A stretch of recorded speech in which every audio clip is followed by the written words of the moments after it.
बोलो भागवत भगवान की जय। श्रीमद् भागवत महापुराण पंचम स्कंद 17वां अध्याय। गंगा जी का विवरण और भगवान शंकर कृत संकर्षण देव की स्तुति। श्री सुखदेव जी कहते हैं, राजन, जब राजा बलि की यज्ञशाला में साक्षात यज्ञ मूर्ति भगवान विष्णु ने त्रिलोकी को नापने के लिए अपना पैर फैलाया, तब उनके बाएं पैर के अंगूठे के नख से ब्रह्मांड कटा का ऊपर का भाग फट गया। उस छिद्र में होकर जो ब्रह्मांड से जब हार के जल की धारा आई, वह उस चरण कमल में धोने से उसमें लगी हुई केसर के मिलने से लाल हो गई। उस निर्मल धारा का स्पर्श होते ही संसार के सारे पाप नष्ट हो जाते हैं, किंतु वह सर्वदा निर्मल ही रहती है। पहले किसी और नाम से न पुकार कर उसे भगवत पदी ही कहते थे। वह धारा हजारों युग बीतने पर स्वर्ग के शिरोभाग में स्थित ध्रुवलोक में उतरी, जिसे विष्णुपद भी कहते हैं। वीर व्रत परीक्षित उस ध्रुवलोक में उत्तानपाद के पुत्र परम भागवत ध्रुव जी कहते हैं। वे नित्य प्रति बढ़ते हुए भक्ति भाव से हमारे कुल देवता का चरणोदक है ऐसा मानकर आज भी उस जल को बड़े आदर से सिर पर चढ़ाते हैं। उस समय प्रेमावेश के कारण उनका हृदय अत्यंत गदगद हो जाता है। उत्कंठावश भरवश मोदे हुए दोनों नयन कमलों से निर्मल आंसुओं की धारा बहने लगती है और शरीर में रोमांच हो जाता है। इसके पश्चात आत्मनिष्ठ सप्तऋषिगण उनका प्रभाव जानने का कारण यही तपस्या की आत्यंतिक शक्ति है ऐसा मानकर उसे आज भी इस प्रकार आदरपूर्वक अपने जटाजूट पर वैसे ही धारण करते हैं जैसे मुमुक्षुजन प्राप्त हुई मुक्ति को। यो ये बड़े ही निष्काम है सर्वात्मा भगवान वासुदेव की निश्चल भक्ति को ही अपना परम धन मानकर इन्होंने अन्य सभी कामनाओं को त्याग दिया है। यहाँ तक कि आत्मज्ञान को भी ये उनके सामने कोई चीज नहीं समझते हैं। वहाँ से गंगा जी करोड़ों विमानों से घिरे हुए आकाश में होकर उतरती हैं और चंद्रमंडल को अपलावित करती मेरु के शिखर पर ब्रह्मपुरी में गिरती हैं। वहाँ ये सीता, अलकनंदा, चक्षु और भद्रा नाम से 4 धाराओं में विभक्त हो जाती हैं तथा अलग अलग चारों दिशाओं में बहती हुई अंत में नद नदियों के अधीश्वर समुद्र में गिर जाती हैं। इनमें सीता ब्रह्मपुरी में से गिरकर केसरांचलों के सर्वोच्च शिखरों में होकर नीचे की ओर बहती हैं, गंधमादन के शिखरों पर गिरती हैं, भद्राश्व वर्ष को पलावित कर पूर्व की ओर खारे समुद्र में मिल जाती हैं। इसी प्रकार चक्षु माल्यवान के शिखर पर पहुंचकर वहां से बेरोक टोक केतुमाल वर्ष में बहती पश्चिम की ओर क्षार समुद्र में जा मिलती हैं। भद्रा मेरु पर्वत के शिखर से उत्तर की ओर गिरती हैं और एक पर्वत से दूसरे पर्वत पर जाती है। अंत में शंगवान के शिखर से गिरकर उत्तर पूर्व देश में होकर उत्तर की ओर बहती हुई समुद्र में मिल जाती हैं। अलकनंदा ब्रह्मपुरी से दक्षिण की ओर गिरकर अनेकों गिरी शिखरों को लांघती हेमकूट पर्वत पर पहुंचती हैं। वहां से अत्यंत तीव्र वेग से हिमालय के शिखरों को चीरती हुई भारतवर्ष में आती है, फिर दक्षिण की ओर समुद्र में जा मिलती हैं। इसमें स्नान करने के लिए आने वाले पुरुषों को पद पद पर अश्वमेघ और राजसूय आदि यज्ञों का फल भी दुर्लभ नहीं है। प्रत्येक वर्ष में मेरु आदि पर्वतों से निकली हुई और भी सैकड़ों नद नदियां हैं।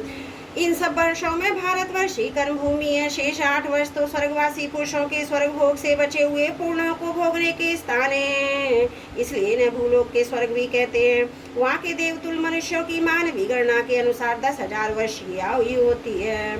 उनमें 10,000 हाथियों का बल होता है तथा उनके वज्र सदृश सुदृढ़ शरीर में जो शक्ति यौवन और उल्लास होते हैं, उनके कारण वे बहुत समय तक मैथुन आदि विषय भोगते रहते हैं। अंत में जब लोग समाप्त होने पर उनकी आयु का केवल 1 वर्ष रह जाता है, तब उनकी स्त्रियां गर्भ धारण करती हैं। इस प्रकार वहाँ सर्वदा त्रेतायुग के समान समय समय पर बना रहता है। वहाँ ऐसे आश्रम भवन और वर्ष पर्वतों की घाटियां, जिनके सुंदर वन उपवन सभी ऋतुओं के फूलों के गुच्छे, फल और नूतन पल्लवों की शोभा के हार से झुकी हुई डालियां और लताओं वाले वृक्षों से सुशोभित हैं। वहाँ निर्मल जल से भरे हुए ऐसे जलाशय भी हैं जिनमें तरह तरह के नूतन कमल खिले रहते हैं और उन कमलों की सुगंध से प्रमुदित होकर राजहंस, जलमर, कारणम, सारस और चकवा आदि पक्षी तरह तरह की बोली बोलते हैं। विभिन्न जाति के मत वाले भौरे मधुर मधुर गुंजार करते रहते हैं। इन आश्रमों, भवनों, घाटियों, जलाशयों में वहाँ के देवेश्वर गण परम सुंदरी देवांगनाओं के साथ उनके कामोन्मुद सूचक हास्य विलास लीला कटाक्षों से मन और नेत्रों के आकृष्ट हो जाने के कारण जल क्रीड़ा आदि नाना प्रकार के खेल करते, स्वच्छंद विहार करते हैं तथा उनके प्रधान प्रधान अनुचरण प्रकार की सामग्रियों से उनका आदर सत्कार करते हैं। इन 9 वर्षों में परम पुरुष भगवान नारायण वहाँ के पुरुषों पर अनुग्रह करने के लिए इस समय भी अपनी विभिन्न मूर्तियों से विराजमान रहते हैं। इलावर्त वर्ष में एकमात्र भगवान शंकर ही पुरुष हैं। श्री पार्वती जी के शाप को जलाने वाले कोई दूसरा पुरुष वहाँ प्रवेश नहीं कर सकता, क्योंकि वहाँ जो जाता है वही स्त्री रूप में हो जाता है। इस प्रसंग का हम आगे 9वें स्कंद में वर्णन करेंगे। वहाँ पार्वती एवं उनकी अरवों खरवों दासियों से सेवित भगवान शंकर परम पुरुष परमात्मा की वासुदेव प्रद्युम्न अनिरुद्ध व संकर्षण संज्ञक चतुर्व्यूह मूर्तियों में से अपनी कारण रूपा संकर्षण नाम की तमें प्रधान चौथी मूर्ति का ध्यान स्थिति मनो व विग्रह के रूप में चिंतन करते हैं। इस मंत्र का उच्चारण करते हुए इस प्रकार स्तुति करते हैं। भगवान शंकर कहते हैं, ओम जिनसे सभी गुणों की अभिव्यक्ति होती है, उन अनंत और अव्यक्त मूर्ति ओंकार स्वरूप परम पुरुष श्री भगवान को नमस्कार है। भजनीय प्रभु, आपके चरण कमल भक्तों को आश्रय देने वाले तथा आप स्वयं संपूर्ण ऐश्वर्यों के परमाश्रय भक्तों के सामने आप अपना भूत भावन स्वरूप पूर्णतया प्रकट कर देते हैं तथा उन्हें संसार बंधन से भी मुक्त कर देते हैं, किंतु अभक्तों को इस बंधन में डालते रहते हैं। आप ही सर्वेश्वर, मैं आपका भजन करता हूँ प्रभु। हम लोग क्रोध के आवेग को नहीं जीत सके तथा हमारी दृष्टि तत्काल पाप से लिप्त हो जाती है, परंतु आप तो संसार का नियमन करने के लिए निरंतर साक्षी रूप से उनके सारे व्यापारों को देखते रहते हैं, तथापि हमारी तरफ आपकी दृष्टि पर उन मायिक विषय तथा चित्त की वृत्तियों को नाम मात्र को भी प्रभाव नहीं पड़ता। ऐसी स्थिति में अपने मन को वश में करने की इच्छा वाला कौन पुरुष आपका आदर न करेगा। आप जिन पुरुषों के मधुर आशावादी पान के कारण अरुण नैन और मत वाले जान पड़ते हैं, वे माया के वशीभूत होकर ही ऐसा मिथ्या दर्शन करते हैं तथा आपके चरण स्पर्श से ही चित्त चंचल हो जाने के कारण नाग पत्नियां लज्जावश आपकी पूजा करने में असमर्थ हो जाती हैं। वेद मंत्र आपको जगत की उत्पत्ति स्थिति और लय का कारण बताते हैं, परंतु आप स्वयं इन तीनों विकारों से रहित हैं, इसलिए आपको अनंत कहते हैं। आपके शस्त्र मस्तकों पर भूमंडल सरसों के दाने के समान रखा है। आपको तो यह भी नहीं मालूम होता कि ये कहाँ स्थित है। जिनसे उत्पन्न हुआ मैं अहंकार रूप नित्रों में तेज से देवता इंद्रिय भूतों की रचना करता हूँ। वे विज्ञान के आश्रय भगवान ब्रह्मा जी भी आपकी महत्व तत्व संज्ञक प्रथम गुण में स्वरूप है। महात्मन महत्व तत्व अहंकार इंद्रियाभिमानी देवता इंद्रियां और पंचभूत आदि हम सभी डोरी में बंधे हुए पक्षी के समान आपकी क्रिया शक्ति के वशीभूत रहकर आपकी ही कृपा से इस जगत की रचना करते हैं। सत्व आदि गुणों की दृष्टि मोहित होकर ये जीव आपकी ही रची हुई कर्म बंधन में बांधने वाली माया को तो कदाचित जान भी लेता है, किंतु उससे मुक्त होने का उपाय उसे सुगमता से नहीं मालूम होता। इस जगत की उत्पत्ति और प्रलय भी आपके ही रूप है। ऐसे आपको मैं बार बार नमस्कार करता हूँ। बोलो भागवत भगवान की जय। पंचम स्कंद 17वां समाप्त। त्रुटियों के लिए क्षमा चाहती हूँ। बोलो भागवत भगवान की जय। 18वां स्कंद। बोलो भागवत भगवान की जय। पंचम स्कंद 18वां अध्याय। भिन्न भिन्न वर्षों का वर्णन। श्री सुखदेव जी कहते हैं, राजन भद्राश्व वर्ष में धर्मपुत्र भद्रश्वा उनके मुख्य सेवक भगवान वासुदेव की यह ग्रीव संज्ञक धर्मयी प्रिय मूर्ति को अत्यंत समान निष्ठा के द्वारा हृदय में स्थापित कर इस मंत्र का जप करते हुए इस प्रकार स्तुति करते हैं। भद्रश्वा उनके सेवक कहते हैं, चित्त को विशुद्ध करने वाले ओंकार स्वरूप भगवान धर्म को नमस्कार है। अहो, भगवान की लीला बड़ी विचित्र है, जिसके कारण यह जीव संपूर्ण लोगों का संहार करने वाले काल को देखकर भी नहीं देखता। तुच्छ विषयों का सेवन करने के लिए पाप में विचारों की उधेड़ उनमें लगा हुआ अपने ही हाथों अपने पुत्र और पितादी की लाश को जलाकर भी अपने स्वयं जीते रहने की इच्छा करता है। विद्वान लोग जगत को नश्वर बताते हैं, सूक्ष्मदर्शी आत्मज्ञानी ऐसा ही देखते हुए तो भी जन्म रहित प्रभु आपकी माया से लोग मोहित हो जाते हैं। आप अनादि हैं, आपके कृत्य बड़े विस्मयजनक हैं। मैं आपको नमस्कार करता हूँ। परमात्मा आप अकर्ता और माया के आवरण से रहित हैं, तो भी जगत की उत्पत्ति स्थिति और प्रलय आपके ही कर्म माने गए हैं, सो ठीक ही है। इसमें कोई आश्चर्य की बात नहीं है, क्योंकि सर्वात्म रूप से आप ही संपूर्ण कार्यों के कारण हैं। अपने शुद्ध स्वरूप में इस कार्य कारण से सर्वदा अतीत हैं। आपका विग्रह मनुष्य और घोड़े का संयुक्त रूप है। प्रलय काल में जब तुम प्रधान और दैत्यगण वेदों को चुरा ले गए थे, तब ब्रह्मा जी के प्रार्थना करने पर आपने उन्हें रसातल से ला कर दिया। ऐसे अमोघ लीला करने वाले सत्य संकल्प आपको नमस्कार। हरिवर्ष खंड में भगवान नरसिंह रूप से रहते हैं। उन्होंने यह रूप जिस कारण से धारण किया था उसका आगे सप्तम स्कंद में वर्णन किया जाएगा। भगवान के उस प्रिय रूप की महाभागवत प्रहलाद जी उस वर्ष के अन्य पुरुषों के सहित निष्काम एवं अनन्य भक्तिभाव से उपासना करते हैं। ये प्रहलाद जी महापुरुष उचित गुणों से संपन्न है तथा इन्होंने अपने शीलो आचरण से दैत्य और दानवों के कुल को पवित्र कर दिया है। वे इस मंत्र तथा स्तोत्र का जप पाठ करते हैं।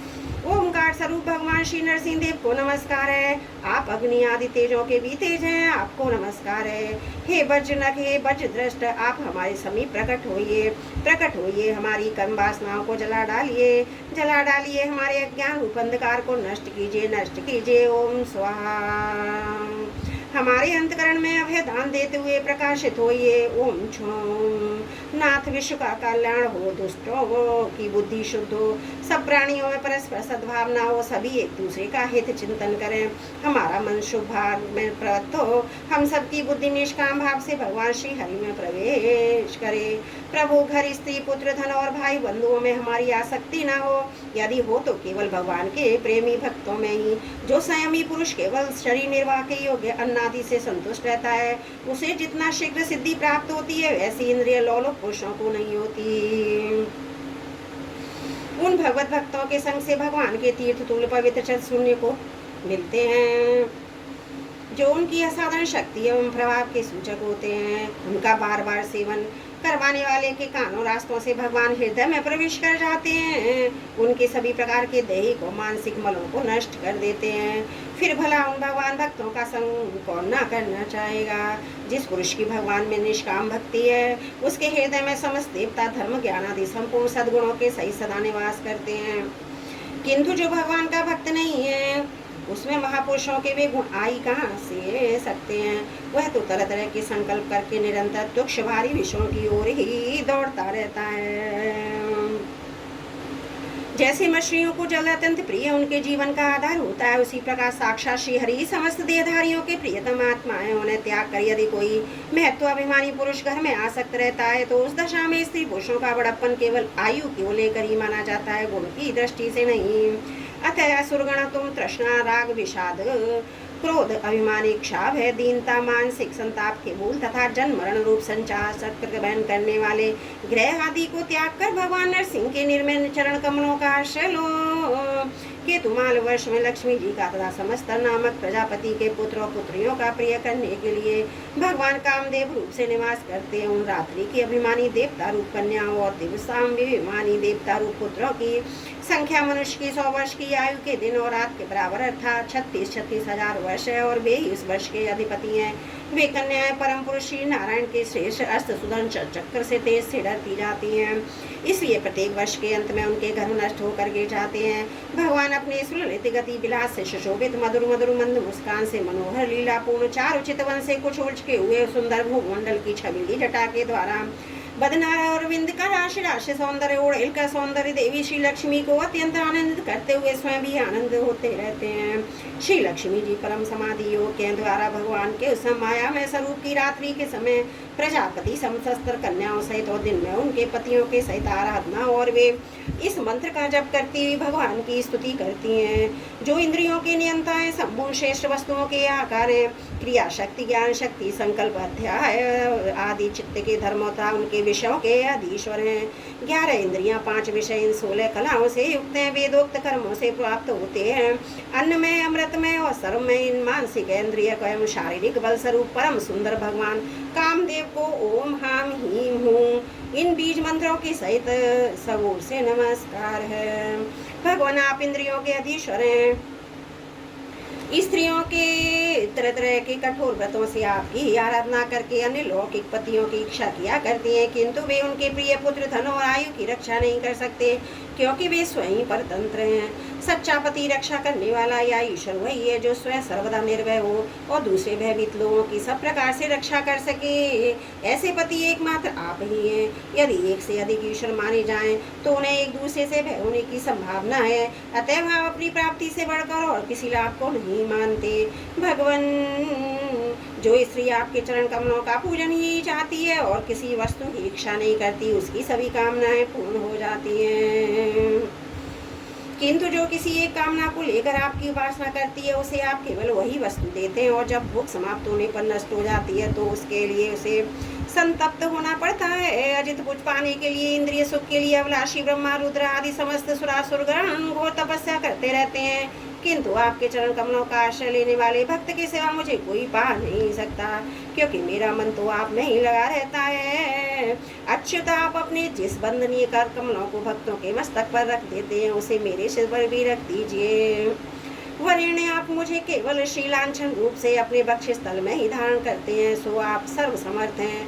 आप अपनी माया से जो लीलाएं करते हैं उनका रहस्य कौन जान सकता है। रम्यक वर्ष में भगवान ने वहाँ के अधिपति मनु को कुरुकाल में अपना परम प्रिय मत्स्य रूप दिखाया था। मनु जी इस समय भी भगवान के उसी रूप की बड़े भक्ति भाव से उपासना करते हैं और इस मंत्र का जप करते हुए स्तुति करते हैं। सत्य प्रधान मुख्य प्राण सूत्रात्मा तथा मनोबल, इंद्रिय बल और शरीर बल ओंकार पद के सर्वश्रेष्ठ भगवान महात्मस्ते को बार बार नमस्कार है। प्रभु, नट जिस प्रकार कठपुतलियों को नचाता है उसी प्रकार आप ब्रह्मादि नामों की डोरी से संपूर्ण विश्व को अपने अधीन करके नचा रहे हैं, अतः आप ही सबके प्रेरक हैं। आपको ब्रह्मादि लोकपालगण भी नहीं देख सकते, तथापि आप समस्त प्राणियों के भीतर प्राण रूप से और बाहर वायु रूप से निरंतर संचार करते रहते हैं। वेद ही आपका महान शब्द है। एक बार इंद्र अभिमानी देवताओं को प्राण स्वरूप आपसे ढा हुआ, तब आपके अलग हो जाने पर वे अलग अलग अथवा आपस में मिलकर भी मनुष्य, पशु, स्थावर, जंगम आदि जितने शरीर दिखाई देते हैं उनमें से किसी की बहुत यत्न करने पर भी रक्षा नहीं कर सके। अजन्मा प्रभु, आपने मेरे सही समस्त औषध और लताओं की अक्षर रूपा इस पृथ्वी को लेकर बड़ी बड़ी उत्ताल तरंगों से युक्त प्रलयकालीन समुद्र में बड़े उत्साह से विहार किया था।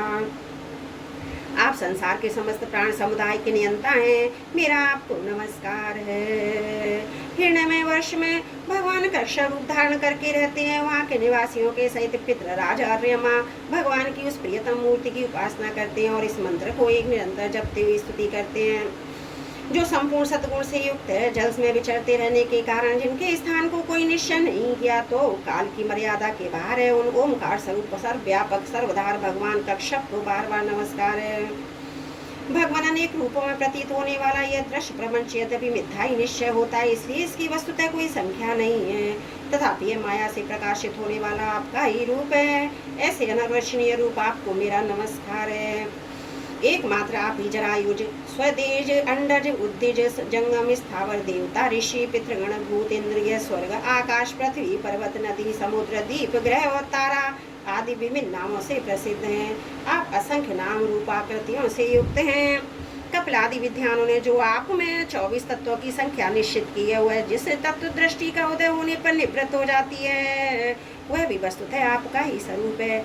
ऐसे सांख्य सिद्धांत स्वरूप आपको मेरा नमस्कार है। उत्तर पूर्व वर्ष में भगवान यज्ञ पुरुष बराह मूर्ति धारण करके विराजमान है। वहाँ के निवासियों के सहित साक्षात पृथ्वी देवी उनकी अविचल भक्ति भाव से उपासना करती हैं। इस परम उत्कृष्ट मंत्र का जप करती हुई स्तुति करती हैं, जिनका तत्व मंत्रों से जाना जाता है, जो यज्ञ और कृति रूप है और बड़े बड़े यज्ञ जिनके अंग ओमकार स्वरूप शुक्ल कर्म में त्रियुग मूर्ति पुरुषोत्तम भगवान बराह को बार बार नमस्कार है। ऋतु अचगण जिस प्रकार अरण्य रूप काष्ठ खंडों में छिपी हुई अग्नि को मंथन द्वारा प्रकट करते हैं, उसी प्रकार कर्माशक्ति एवं कर्म फल की कामना से छिपे हुए जिनके रूप को देखने की इच्छा से परम प्रवीण पंडित जन अपने विवेक युक्त मन रूप मंथन काष्ठ से शरीर और इंद्रिय आदि को विलो डालते हैं। इस प्रकार मंथन करने पर अपने स्वरूप को प्रकट करने वाले आपको नमस्कार है। विचार तथा यम नियम आदि योगांगों के साधन से जिनकी बुद्धि निश्चय आत्मिका हो गई है, वे महापुरुष द्रव्य विषय क्रिया इंद्रियों के व्यापार हेतु इंद्रिय अधिष्ठाता देवता अयन शरीर ईश काल और कर्ता अहंकार आदि माया के कार्यों को देखकर जिनके वास्तविक स्वरूप का निश्चय करते हैं, ऐसे मायिक आकृतियों से रहित आपको बार बार नमस्कार है। जिस प्रकार लोहा जड़ होने पर भी चुंबक की सानिध्य मात्र से चलने फिरने लगता है, उसी प्रकार जिन सर्वसाक्षी की इच्छा मात्र से जो अपने लिए बल्कि समस्त प्राणियों के लिए होती है, प्रकृति अपने गुणों के द्वारा जगत की उत्पत्ति स्थिति और प्रलय करती रहती है, ऐसे संपूर्ण गुणों और कर्मों के साक्षी आपको नमस्कार है। आप जगत के कारणभूत आदि सूकर हैं। जिस प्रकार एक हाथी अपने हाथी को पछाड़ देता है, उसी प्रकार गजराज के समान क्रीड़ा करते हुए आप युद्ध में अपने प्रतिद्वंदी हिरणाक्ष दैत्य को दलित करके मुझे अपनी दाढ़ों को नोक पर रखकर रसातल से प्रलय पयोधि के बाहर निकाले थे। मैं आप सर्वशक्तिमान प्रभु को बार बार नमस्कार करती हूँ। बोलो भागवत भगवान की जय। पंचम स्कंद 18वां अध्याय समाप्त। त्रुटियों के लिए क्षमा चाहती हूँ।